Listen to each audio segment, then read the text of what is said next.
주님께서 여러분과 함께 루카가 전한 거룩한 복음입니다.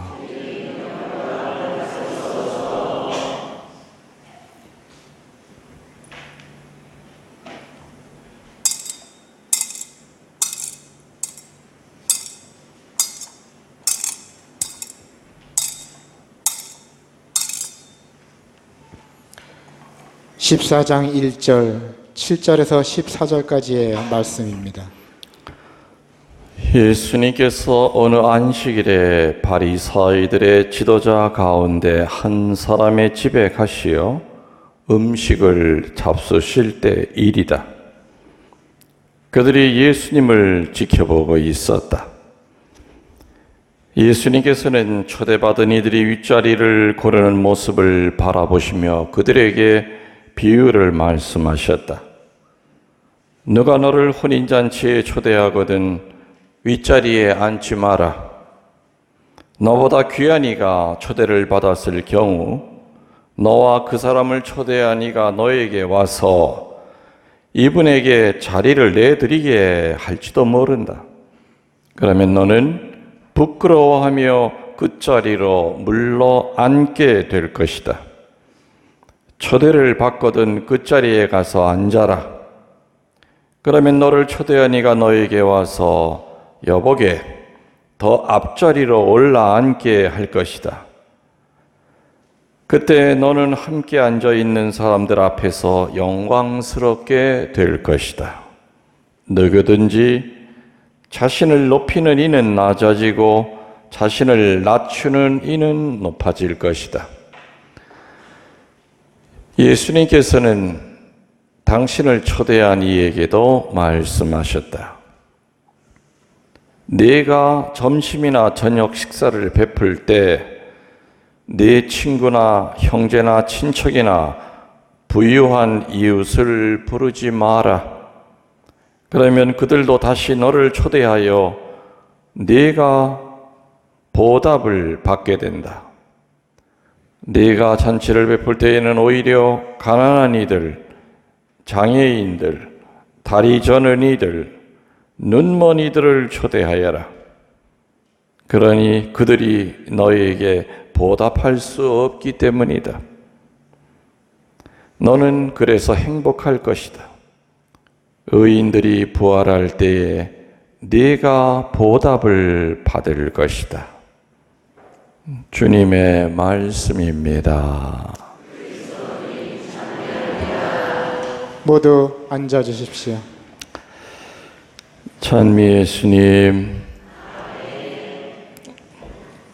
잘 계셨지요? 지난 월요일 날 이제 유럽 여행을 마치고 왔습니다. 평일 미사에 참석하셨던 분들은 인사를 나눴지만 이제 주일 미사에 나오셨던 분들은 아마 오늘 2주 전 주일날 보고 아마 처음이 아닐까 생각됩니다. 열흘 동안 이제 2군데 성지를 갔다 왔는데, 근데 그 성지가 일반 사람들은 어지간해서는 가기가 어려워요. 왜냐? 알프스 깊고 높은 산 속에 있는 성지. 다 2000m 이상이 되는 성지고, 그래서 차도 드나들기 힘들고 걸어서 간다는 건 더 어려웠고, 그래서 뭐를 갔다 왔을까요? 한국말로는 오토바이, 서양말로는 바이크. 그래서 빌려가지고 스위스에서 빌려서 남부 프랑스에서부터 이제 시작이 돼서 올라갔습니다. 저만 간 것이 아니라 이제 9명을 데리고 같이 갔는데 많이 고생들 많았죠. 왜냐면은 이게 바이크 타는 실력들이 똑같은 게 아니죠. 그러니까 나는 앞도 봐야 되고 백밀러로 수천 번 뒤를 봐야 되고 또 앞사람이 빨리 가면 또 속도 조절해야 되고, 근데 아무튼 거기는 다 산이다 보니까 산도 뭐 우리 한계령 이런 거는 산도 아니야. 그냥 동산이지. 예, 그냥 만년설이 쌓여 있는 뭐 그런 데니까 어마어마하게 높은 산이고, 커브길도 여러분들이 한국에서 보는 커브길은 건 커브길도 아니에요. 이 커브길이 뭐 넓게 도는 것도 아니고 그냥 바짝바짝 붙어서 그냥 길게 뭐 각도가 뭐 140도, 150도까지 꺾어지니까 또 좁은 길에. 그러니까 참 또 그런 데다 또 높은 산에 올라가면 뭐가 낍니까? 구름이 끼죠. 또 구름이 끼고 그냥 날씨가 수시로 바뀌어요. 해가 났다가 갑자기 먹구름이 하면서 막 그냥 번개가 막 그냥 길 앞에서 막 때리고, 구름이 끼니까 앞에 차 뒤에 차도 보이지 않고. 그래서 아무튼 온갖 고생을 다 해가지고 그 성지에 갔더니 하늘이 그렇게 맑고 깨끗해요. 공기가 그렇게 좋을 수가 없어요. 그래서 올라가긴 힘들었지만은 내려오기가 싫었어요. 여기서 살았으면 좋겠다. 나중에 은퇴하면은 이 동네에 와서 한 달이고 두 달이고 이렇게 살면은 얼마나 행복할까. 그냥 저절로 묵상이 많이 돼요. 오늘 여러분들 입당성가 뭐 부르셨어요? 오 아름다워라 찬란한 세상. 맞아, 거기 나오는, 다시 말하면 창조주가 만드신 것 중에서 가장 아름다운 데가 바로 그 알프스 산 꼭대기예요. 거기. 그래서 더 개발이 안 됐으면 좋겠어요. 근데 이제 거기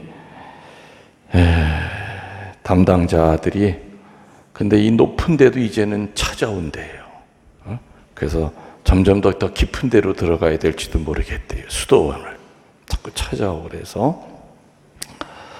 아무튼 여러분 기도 덕에 쉽진 않았지만은, 그리고 내가 좀 착각했던 것이, 좀 판단을 잘못했던 것이, 그렇게 높은 산을 올라갈 때는 이 산악용 바이크를 써야 되는데 나는 그냥 내가 한국에서 타던 바이크로 갈 줄 알고 같은 기종을 빌렸더니 아주 힘이 들었어요. 왜냐면 밑이 탁구가 다 닿고 특히 커브 틀 때가 아주 힘이 들었죠. 그래서 아무튼 그 열흘 동안 정말 위험한 고비고비 수천 길 낭떠러지, 물론 옆에는 뭐 가드레일이고 이거 없어요. 그냥 조금만 잘못하면은, 그러니까 이 같이 여행을 하면은, 특히 바이크 여행은 한 사람이 누가 미끄러져서 조금이라도 다치면 바로 그날로 여행은 중지가 될 수밖에 없죠. 그래서 그 힘이 어디서 났느냐? 매일같이 아침에 미사를 드렸어요. 아무리 바쁘고 힘들어도 매일같이 미사를 드렸어요. 성체 성혈을 영하고 그리고 짧게라도 강론을 하면서, 자칫 이렇게 많은 사람이 10명이 이렇게 어려운 여행을 하다 보면은 갈라질 수가 있어요. 마음들이. 그래서 마음을 좀 다잡고 추스리고, 그래서 열흘 동안 무사히 갔다 올 수 있던 그 힘은 바로 매일 미사가 아니었겠는가. 또 그분들도 그래요. 태어나서 열흘 동안 매일 미사 해본 건 처음이래요. 그리고 매일같이 성체만이 아니라 성혈도 같이 영해본 건 생전 처음이래요. 앞으로도 아마 없겠죠. 그래요. 신부님 앞으로 저도 좀 데려가 주십시오. 혹시 그러실 분들이 여기 계실지 모르겠지만, 요번에 깨달은 거가, 그 높은 데는 이제 내 생애는 아마 처음이자 마지막으로 갔다 온 게 아닌가. 60 중반이 돼가지고 거기를 갔다 온다는 게 쉬운 게 아니었어요. 요번에 같이 간 분들 가운데는 70이 2명이에요. 그리고 제일 나이 적은 사람이 49인가? 그렇게 됐고. 그러니까 참 대단했죠. 그리고 워낙 오래들 바이크를 탄 경험이 있기 때문에 그래도 거기를 갔다 온 거지. 그래서 요번에 제가 간다고 하니까 여기저기서 신부님 저도 좀 그 팀에 끼워 주십시오. 당신은 미안하지만 안 돼요. 그 실력으로는 안 돼요. 아주 속상했을 거예요. 제 얘기 듣고. 그렇지만 냉정해야 되잖아요. 그죠? 아마 그런 사람들 데리고 왔으면은 하루 타고 난 다음에 그냥 그 자리에 주저앉고 집에 간다고 그랬을지 몰라요. 그래서 아무튼 그 매일 미사의 힘이 얼마나 큰 힘을 주는지 하루 종일 우리들은 타면서 피정을 했어요. 피정을 하고 하느님 참 믿으리고. 그래서 아무튼 이번에 갔다 온 순례는 다른 유럽 순례는 여행사 통해서 가든지 아니면 얼마든지 걸어 다닐 수도 있고 관광버스로 그냥 훑어볼 수도 있지만은 이런 순례는 어쩌면 내 생에 내가 더 나이 먹기 전에 이게 바이크로 할 수 있는 마지막 여행이다 그런 마음으로 갔다 왔습니다. 잘 갔다 왔죠? 자, 오늘 독서와 복음에 무슨 얘기가 나왔어요? 당연히 오늘 독서하신 분들은 알겠죠? 1독서가 무슨 내용이고 2독서가 무슨 내용이었어요? 그냥 한 단어로만 이렇게 설명해 보세요. 핵심이 뭐였어요?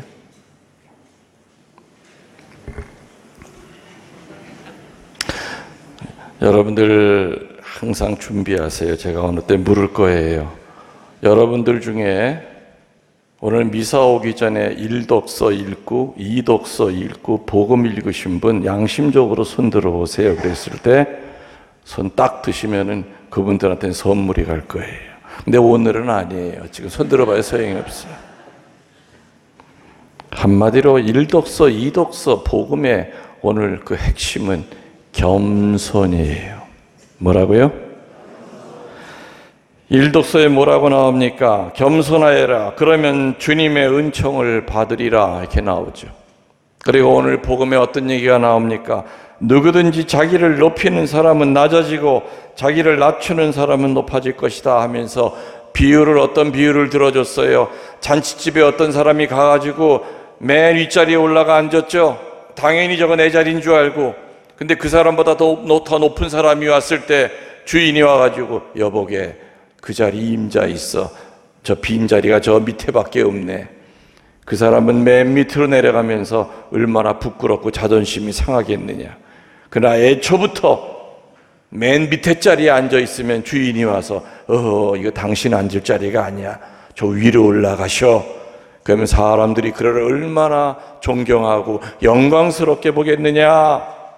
그러시면서 누구든지 자기를 높이는 사람은 낮아질 것이요 자기를 낮추는 사람은 높아질 것이다. 그래서 오늘 복음의 핵심은 겸손이요. 따라서 오늘 서재들의 강론에도 겸손이 반드시 들어가야 됩니다. 세상에는 높고 귀한 사람들이 있습니다.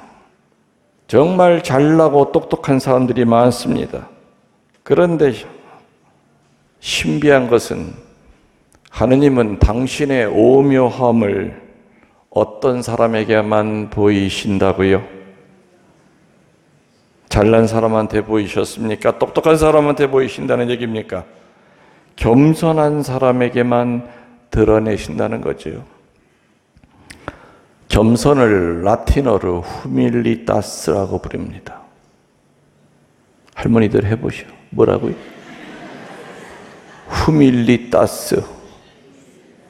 후밀리타스. 후밀리타스의 그 뜻은 뭐냐? 후무스에서 나왔어요. 후무스라는 건 뭐냐?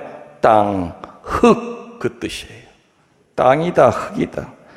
땅은 모든 것을 다 받아줍니다. 어떤 것도 밀어내지 않는 것이 땅이죠. 하다못해 죽은 시체까지도 땅은 받아줘요. 땅은 모든 것을 품어요.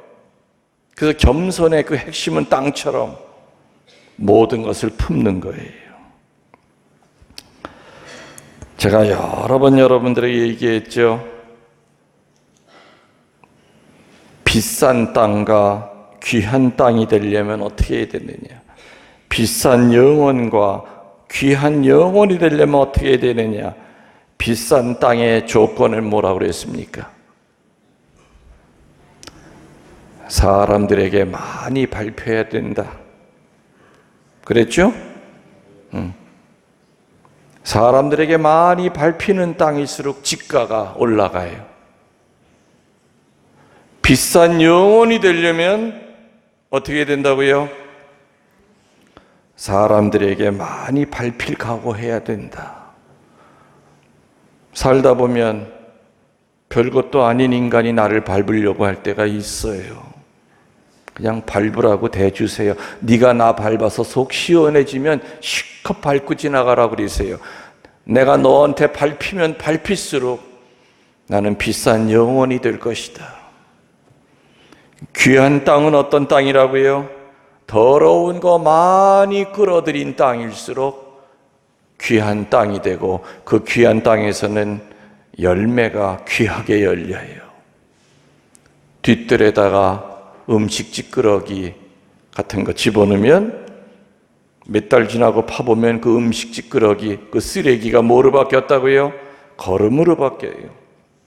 그 땅에는 뭘 심어도 열매가 알차요.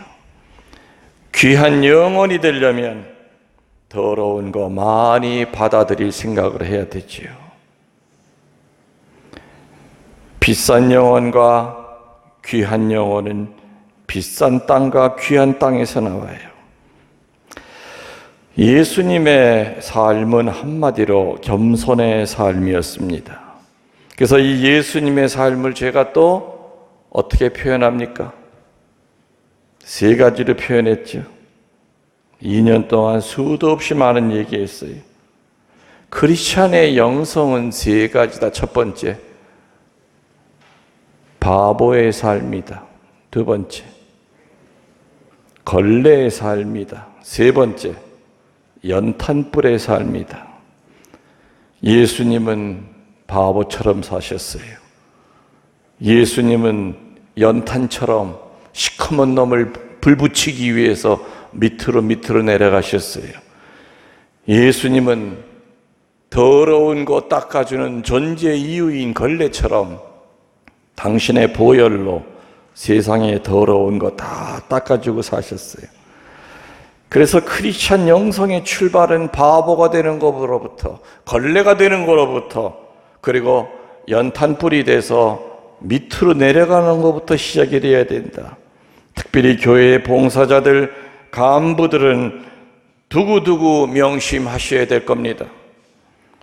바로 이렇게 바보가 되고 걸레가 되고 연탄불이 될 때, 이것이 바로 겸손의 삶입니다. 노자라고 하는 중국의 사상가는 물을 최고의 선으로 보았습니다. 왜냐? 물은 일단 다투는 법이 없습니다. 물은 절대로 위로 올라가려 하지 않고 기회만 생기면 어떻게 됩니까? 밑으로 내려가려고 애를 씁니다. 그리고 물은 두 번째로 자기 고집을 부리지 않습니다. 네모난 통에 들어가도 네모나게 변하고, 동그란 통에 들어가도 물은 동그랗게 변하고, 세모난 통에 물을 집어넣어도 물은 앙탈 부리지 않고 소리 지르지 않고 그대로 순응합니다. 그리고 세 번째로 물은 만물을 키우고 생에 기운을 주는 것이 바로 물이기 때문에 노자는 물을 최고의 선으로 이렇게 봅니다. 영성신학에서 물은 중요한 테마입니다. 물은 많은 종류가 있습니다. 긍정적인 측면에서 첫 번째, 낙수가 있고 유수가 있고 담수가 있고 호수가 있고 용수가 있고 정수가 있고 약수가 있고 생수가 있고 그리고 천수가 있습니다. 물론 이거 하나하나 다 설명하는데도 몇 시간이 걸릴 겁니다. 어두운 의미에서 물은 하수가 있고 침수가 있고 누수가 있고 한수가 있고 건수가 있고 무수가 있고 운수가 있고 홍수가 있고 해일이 있고 마지막으로 밀수가 있습니다. 밀수가 뭐예요? 그 중에서도 우리들이 이 수많은 물 중에서 한 가지 오늘 묵상해야 될 것은 담수입니다. 담수가 뭐죠? 여러 계곡의 골짜기들이 모여서 모아지는 걸 담수라고 그래요. 물론 이 담수라고 하는 것은 생각지도 않은 물들이 서로 만나는 겁니다. 그래서 큰 호수를 이뤄요. 마치 우리 공동체와 똑같아요. 성격도 다르고 살아온 모습도 다랐던 수많은 사람들이 여러 골짜기에서 모이고 모여가지고 서운동 성당이라고 하는 공동체를 이루고 우리 교회라고 하는 공동체를 이루듯이 우리들도 담수와 같아요. 근데 말이죠, 언젠가 얘기했듯이 바닷물이든 민물이든 어떤 물이든지 간에 그 물 위에 어떤 물체가 떨어지면은 그 물체를 향하여 두 가지의 다른 힘이 존재한다고 그랬죠. 그 물체를 밑으로 끌어내리려고 하는 침수력이 첫 번째예요. 반대로 그 물체를 어떻게 해서든지 위로 뜨게 하려고 하는 거 무슨 힘이라고 그래요? 부력이 존재한다고 그랬어요. 그래서 물체가 물에 떨어졌을 땐 그 두 힘이 싸워요. 침수력과 물이, 침수력이 이기면 어떻게 됩니까? 물체는 꼬르르 사이다병처럼 빠질 수밖에 없고, 그리고 부력이 이기면은 어떤 물체든지 뜨죠. 물고기 뱃속에는 불에라는 게 있다고 그러죠. 그래서 가라앉을래야 가라앉을 수가 없어요. 늘 떠요. 영성신학에서 이 부력, 물체를 뜨게 하는 힘은 영성신학에서는 상대를 띄워주는 힘, 칭찬하는 것, 위로하는 것, 격려하는 것, 한마디로 내 입에서 나오는 말이 다른 사람을 높이 들어올리는 말을 나는 주로 하고 살아가는 것인가? 나는 나에게서 나오는 힘이 부력의 힘이 나와서 늘 공동체에 있는 사람들을 띄워주는가? 반대로 침력, 침수력만 가지고 살아가지는 않은가? 상대를 헐뜯고 비평하고 험담해서 어떻게 해서든지 그 인간 물속으로 끌어내리려고 하는 그런 못된 악습이 나한테 없는가? 겸손한 자는 공동체 안에서 부력의 역할을 충실히 합니다. 그러나 어둠에 속한 자는 죽을 때까지 그 사람의 입에서 남 칭찬하는 말 절대 들어보질 못합니다. 입만 열면은 뒷담화치고 험담하고 헐뜯습니다. 벼농사 지어보신 분들이 있습니까 혹시? 농사 지어보신 분들이 있지요? 벽실을 파종하기 전에 먼저 어디에 담그는 줄 아세요? 소금물에 담가요. 무슨 물이요? 벽실을 파종하기 전에 먼저 소금물에 담가요. 싹을 틔울 수 있는 좋은 벽실은 어떻게 돼요? 아래로 가라앉아요? 아니면 떠요? 아주 스무스하게 밑으로 가라앉아요. 그거는 생명이 있는 씨앗이에요.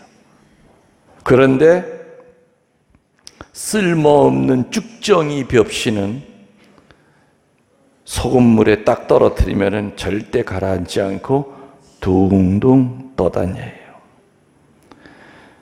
사람도 가벼운 사람, 다시 말하면 교만한 사람은 위로 뜨게 마련이고, 무거운 사람, 평정심이 있고 겸손한 사람은 아래로 내려앉아요. 겸손이야말로 모든 덕의 어머니이고 하느님 앞에 첫째 가는 계명이죠. 하느님은 낮은 곳에 계신다는 것을 명심해야 됩니다. 그리스도 강생의 신비는 바로 겸손의 신비라고 하는 것을 잃어버리면 안 됩니다.